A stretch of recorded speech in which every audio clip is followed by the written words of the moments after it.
Welcome back to Bodyholic with Dee. I'm Dee, and I am also here accompanied by Ben Consalos, who is my wonderful producer. So first of all, thank you very much to Ben. And what we're going to talk about today is working out. Unlike other episodes where we talk about working out, today we're going to talk about working out. But really, we're going to get into why absolutely everybody should be working out and why you need to shift your focus once you reach the age of 40, especially when you're a female who is over 40. We're going to really get into it.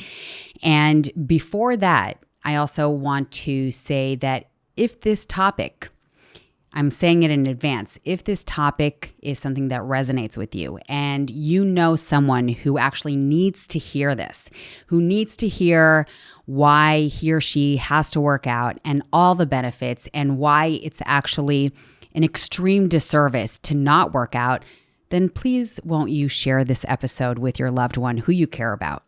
Okay, thank you so much for that. And next, and one more thing that I keep forgetting to say, in addition to sharing it, please also rate us 5 stars so that more and more people can listen and benefit from the Bodyholic with Dee content. All right, now I'm done talking about that. Let's get into it. Welcome to Bodyholic with Dee. We don't do fads here. We give you the facts that move your body and health forward. Wait up, hold up. I'm not a doctor. The information in this podcast is for informational purposes only and not medical advice. So kick back and enjoy the show. Working out. General population. I want to get into the 3 main reasons in terms of hormones why we all need to work out. All of us, from younger ages, even, kids, teenagers, the entire general population. The number one hormonal reason to work out is actually, and I feel like you're maybe guessing it already, it's the endorphins, right? The feel-good hormones. So about 10 to 15 minutes into moderate intensity workouts, you're going to start feeling a little happier. And the reason you're feeling a little happier is because you're starting to release the hormones called endorphins.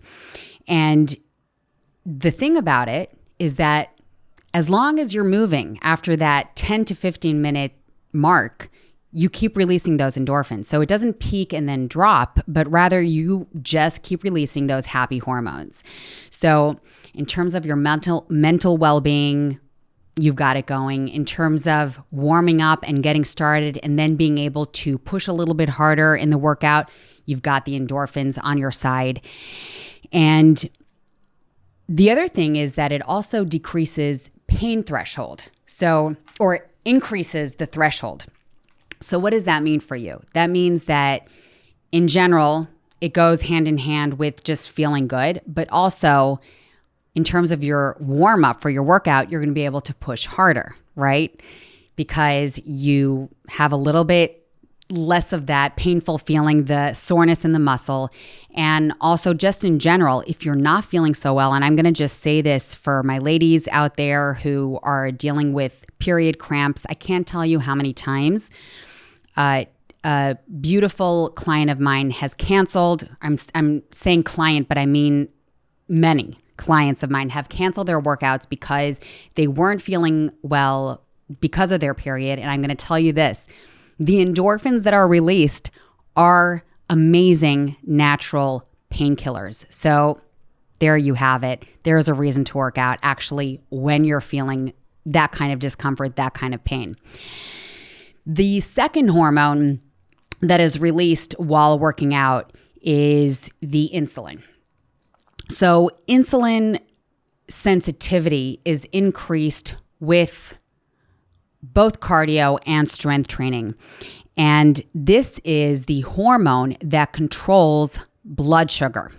So what it means is that movement basically improves the insulin sensitivity of the cells so that it shuttles the glucose or the sugar from the blood into the cells, which gives the cells more energy. So in the case of a workout, you have more energy to move and to go for longer periods of time, more endurance, and also more power in the more powerful, explosive exercises. But not only that, it also gives more energy to your brain for cognitive function. So it actually helps sharpen your brain when the glucose actually gets into the cells and goes to where it needs to go. In addition, it also shuttles not only the glucose, but also amino acids into the cells so that it helps with repair and muscle growth. So that is, so far we did the endorphins, right? Our happy hormones. And then we did the insulin, which helps us with our energy. And next, I want to just say that one of my favorite hormones of all time is number 3. So we've got the growth hormone. And the growth hormone, as opposed to what I was just talking about, the insulin sensitivity and the endorphins, actually peaks and then it drops. And the growth hormone is released with intense exercise. It could be cardio, it could be strength training, and I'm going to say that it is released a little bit more with intense strength training. It's released about 20 minutes into the workout. And you feel it when you suddenly, after 20 minutes, you feel like, oh yeah, I can go harder. This is it. It's time to shine, really, really pushing through. That means that your growth hormone is kicking in, and you'll notice that it happens within that 20-25 minute mark. Now, a lot of people talk about, an hour long workout, an hour and a half long workout. Some people go for like double studio classes. And if you've been training with me or if you've been following me, you will hear me saying that I work out for about 45 minutes to an hour, depending on intensity. Sometimes I go for those short bouts of workouts just because of time constraints. And the reason I think that it is ideal, the 45-minute mark, is because I'll notice that suddenly that push that I was describing, that, yeah, I'm gonna push through, time to shine, that whole thing, all of a sudden it starts dropping off. And it starts dropping off not because you're not a powerful individual who can really push through the workout, but it literally just goes hand in hand with your growth hormone peak and decline. So my recommendation is actually to listen to your body. And once you start feeling the decline, but be honest with yourself, not just because an exercise is hard, right? You've arrived at the burpees, all of a sudden you feel the decline and now you're going to stop the workout. No, really listen to yourself. Start forming basically, or understanding your habits, your body's habits, what goes on regularly with how you react to your workouts. And once you start realizing that there is a pattern, because there is, then you'll understand that maybe your workouts should be about 40 minutes of intense strength training, or 60 minutes of moderate strength training, or in my case, I always find that 45 minutes is really my sweet spot of intense strength training. So understand, map it out, find out where you start feeling that little bit of a drop, and then you want to cultivate your workouts around that, because once your growth hormone drops, once the peak drops, it actually isn't as beneficial. So you don't want to push through that drop, because then you are not utilizing the growth hormone, the repairing hormone, as much as possible. And we don't want to get into that. We don't want to go into muscle breakdown. We don't want to really fatigue the body. Overtraining is a whole thing on its own. I've discussed that in previous episodes. So we've gone into 3 hormones. We've got the endorphins, the happy hormones. We've got the insulin, and which shuttles the energy and, or rather the glucose into the cells, which creates the energy. And we've got the growth hormone, which Like I said, that's my favorite one. I'm just going to also make another note regarding the growth hormone that it also peaks in the middle of the night while we're sleeping, which is part of the reason the sleep is so important, because of the trigger for the growth hormone, so that we can recover and repair and get ready to smash the next day. So this is basically the general population. This is true for everyone. And the younger you are, once you understand this and you start building these habits, the easier it's going to be later on in life. So I do find, and I find that it's less and less, but I do find the people kind of saying that in their 20s that they have time, they're young, it doesn't matter right now. But the thing is, it really does, because our brains love habit, right? We basically create these kind of like water beds of neurons in our brains that once you repeat something over and over and over again, the brain is primed for that over and over and over again. And then it just kind of goes back to those habits. And to change those habits takes so much hard work and so much energy. So if you're a parent, maybe already start thinking about how to cultivate these healthy habits of working out for all the benefits that I just mentioned and so much more for your kids. If you're 20, if you're 19, if you're 18 and listening to this and you feel invincible, then okay, I'm down with that. Maybe you are invincible. But anyway, start working out if you have not started already, and just keep coming back, keep showing up, because your body, your brain, it'll all thank you so much later. All right. So cultivating habits, and that's why that's really the number one reason it is so crucial for earlier in life. In addition to cognitive development, it will absolutely help you sharpen your cognitive development and also further you along.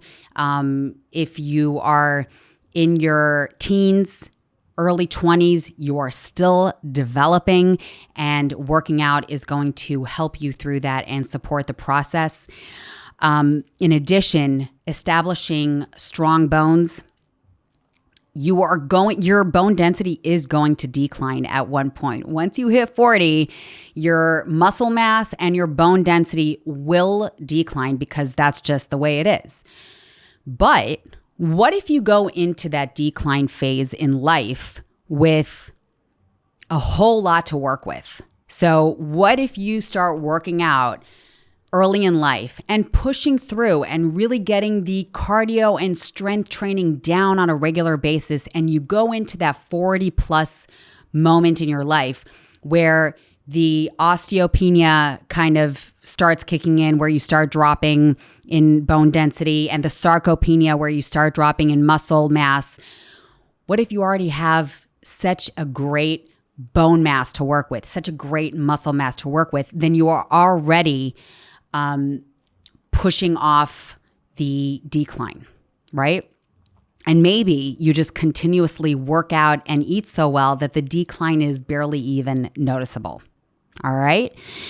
So that is in terms of the Gen Pop. But there is, like I just mentioned, there is the 40 plus shift. So the more you train, the earlier in life, the more valuable it's going to be once you hit 40 plus. And then you've got the mass, you've already got basically muscle mass and bone density in reserve. All right. That's kind of how I look at it. It's your longevity ticket. All right. You have it in reserve. You have more to work with. And it also wards off dementia. Like I mentioned, the connection between the bone density, the mass, the muscle mass, and the cognitive function really goes hand in hand. So in addition to that, the bone mass, the cognitive function, the muscle mass, once you arrive at 40 plus, There is also the metabolism shift. I'm not sure about this so much because there's a lot of research that has been coming out talking about how the metabolism shift isn't as great as we used to think it was. However, apparently there is a shift and it is harder to lose weight after a certain age. But if you go into your 40s and your 50s and your 60s with a nice, healthy muscle mass and great bone density, then you are already primed to use the energy in your body properly and really use up the glucose. Like I said, we create insulin sensitivity. So then what happens is the more sensitive we are because we are priming our muscles, because we train hard to insulin, then the more the glucose actually shuttles into the cells and is being used. The amino acid is shuttled into the cells so that we can build and repair muscle and other organs. So there is one more. So that really helps in terms of the metabolism and metabolic health.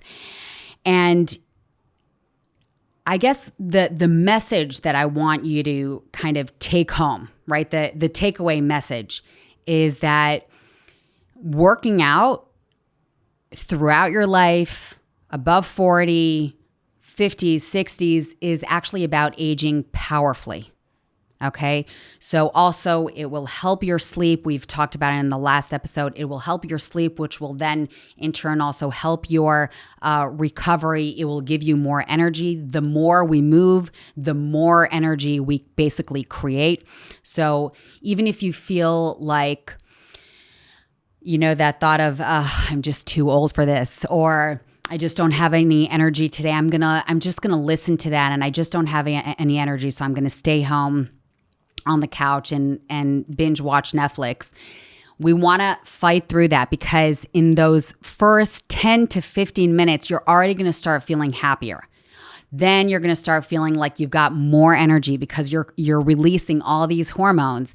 And then you're going to be able to really move through all the way to creating and releasing the growth hormone, which will then, benefit you throughout the workout and much later. And then just one day after another, you benefit constantly in this cyclical